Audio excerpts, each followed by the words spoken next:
आप सभी को मेरा प्यार भरा जय श्री कृष्ण। तो भाई गंगा का जल इतना पवित्र व शुद्ध क्यों होता है? तो बड़े बड़े वैज्ञानिकों ने खोजबीन करने की चेष्टा की, बड़ा प्रयास किया कि भाई गंगा के जल में विकार उत्पन्न क्यों नहीं होता।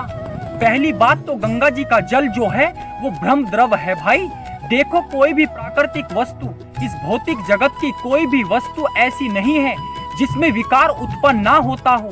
चलो एक बात समझ में आई कि भाई बहते जल में विकार उत्पन्न नहीं होता, बहता जल स्वच्छ रहता है।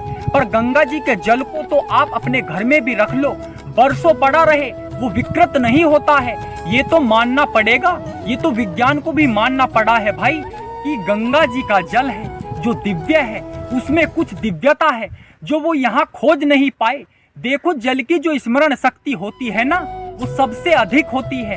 इस बात को भी विज्ञान मानता है। मैंने जल में किसी भी प्रकार की जो तरंग है वो बड़ी देर तक रह सकती है। आप देखें, पुराने समय में हमारे ऋषि साधु संत मुनि लोग अपने पास कमंडल में जल भरकर रखते थे ना, जब तप करते थे तब की जो तरंग है, उनके आभा मंडल की जो शक्ति है वो संचय हो जाती है जल में। इसलिए किसी को आशीर्वाद देना है तो भी जल का छींटा दे दिया, श्राप देना है तो भी जल का छींटा दे दिया।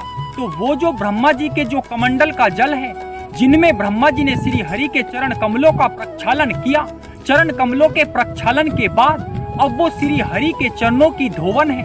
अब उस जल के पास जो है ना, वो नारायण के चरण कमलों की वो अखंड स्मृति है, इसलिए उसमें कोई विकार उत्पन्न नहीं होता है। भाई धन्यवाद।